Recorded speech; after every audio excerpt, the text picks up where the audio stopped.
Good evening. I'm Enarida Flor and welcome to Churikua.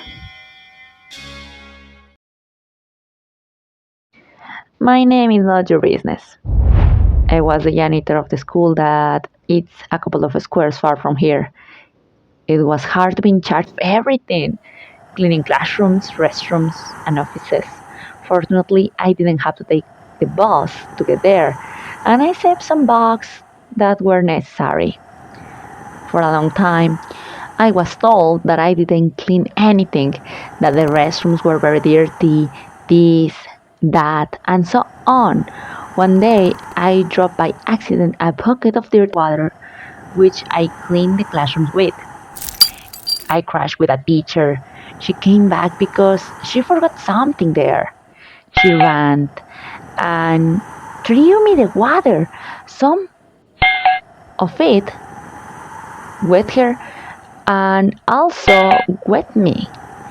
She said that once we crashed, I took out that on her throne, her the dirty water. Could you believe that? Supposedly, I was seen smoking in the yard or that at the entrance of the school and some other issues. I'm not a machine, but I was highly required, so much, and if it wasn't enough, Albertico, my 30-year-old son, was always in trouble.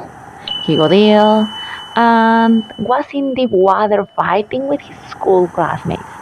That made me get angry and bother me so much. Bugs weren't enough, so I actually took a second job doing what I know, but in this case, it was in a shelter. Nevertheless, it was too much work, more than at school. I didn't hear any complaints about my job. So finally, something good. A month later, on the vacation period at the school, I was notified that I was fired.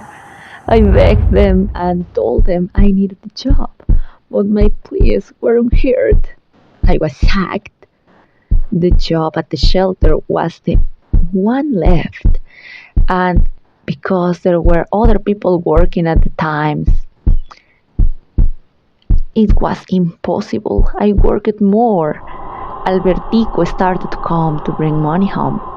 I thought he was working part-time after school, supposedly selling stuff, and he'd never told me where or what was it.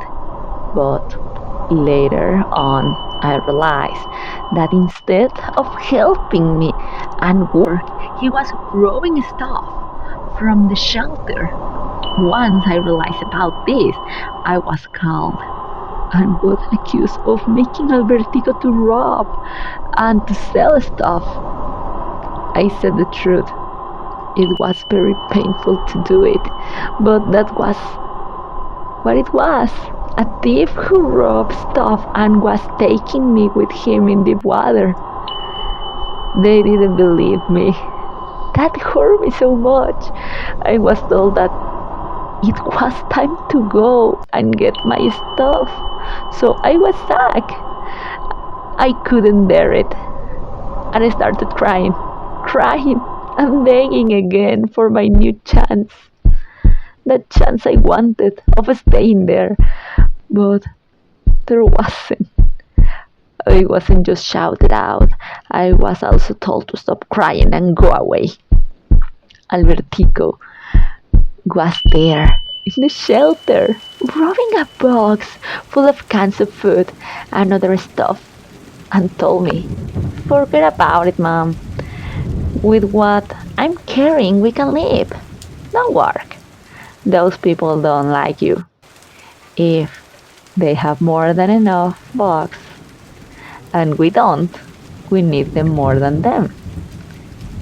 Little later, I heard that the police was called by the shelter staff. We were going to be arrested. I could spare more and more, so I took him with me to the restroom which was next to where we were. and he had a rag in his hands, which was taken from the storage room.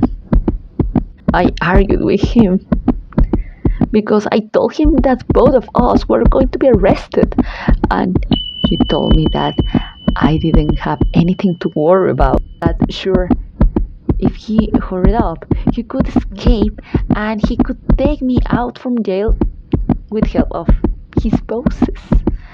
That he could sell drugs and rumor stuff. I got very, very disgusted with him. That I hit him.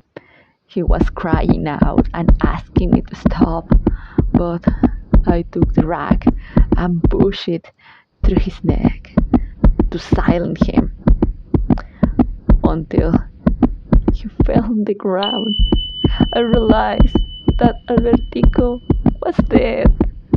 I killed him. I killed him. I killed him. I didn't have a son anymore. I didn't have a job. Sure, I would go home and lose everything too.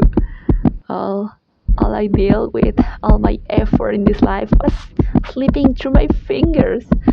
I started crying out, and I heard how the police were arriving.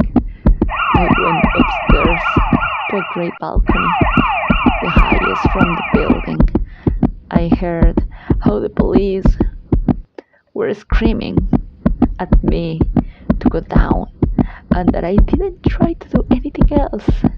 They didn't believe anything I would say. So I just told them everything was their fault and mine. I threw myself from there. I don't remember what else happened, but since then they respect me. Everybody here does. They are afraid of me. Even you. Sure, you are like the others, blaming me for what it is and for what is not, for stuff you have done. So, what would you do then?